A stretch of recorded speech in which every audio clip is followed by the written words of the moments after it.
Pernah tak anda perasan, tanpa buat sebarang kontroversi, tanpa cerita sensasi, tanpa drama media sosial, nama Bella Astilah tetap disebut, tetap dicari, dan tetap jadi perhatian netizen.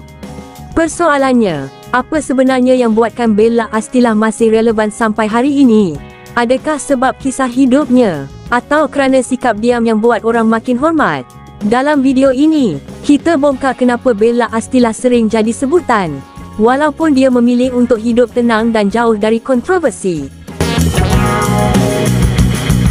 Bella Astilah bukanlah nama baru dalam industri hiburan Malaysia. Sejak awal kemunculannya, dia dikenali sebagai seorang artis yang lembut tutur kata, tidak suka menunjuk kehidupan peribadi, dan jarang terlibat dengan konflik terbuka.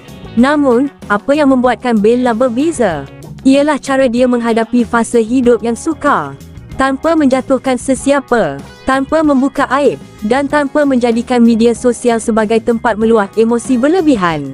Ramai netizen melihat Bella sebagai contoh wanita yang diuji, tetapi memilih untuk bangkit dengan tenang. Bila bercakap tentang Bella Astilah, kita tak boleh lari daripada kisah hidupnya, yang pernah menjadi perhatian ramai. Namun apa yang menarik, Bella tidak pernah menjadikan kisah silam sebagai senjata simpati.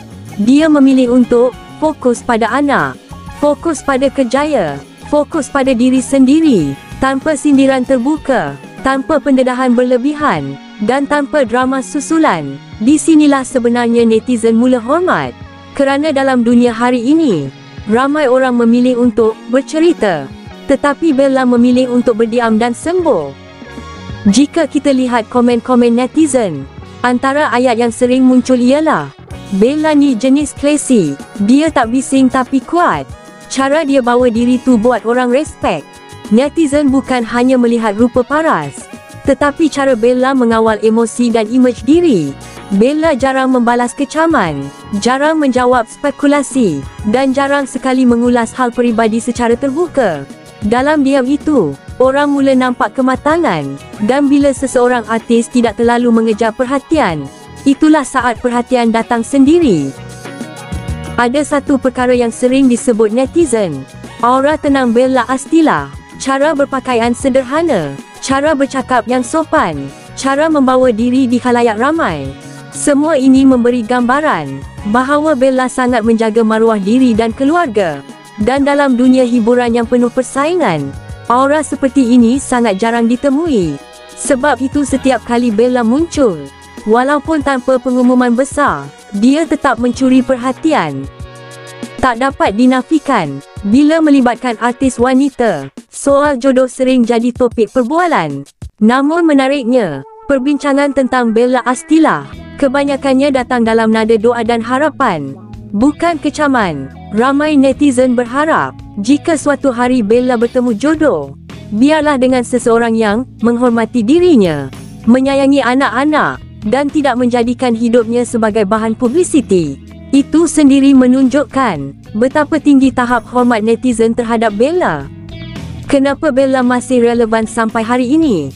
Jawapannya mudah, kerana Bella Astilah tidak menjual cerita peribadi, tidak menumpang simpati, tidak menjatuhkan orang lain. Sebaliknya, dia memilih untuk hidup dengan maruah, dan membiarkan masa membuktikan segalanya.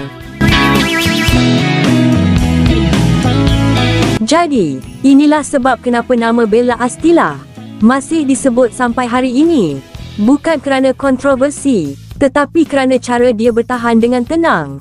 Kalau anda setuju Bella Astilah antara contoh wanita kuat yang wajar dihormati, tinggalkan pendapat anda di ruangan komen. Jangan lupa like, subscribe dan share video ini. Kita jumpa lagi dalam video seterusnya.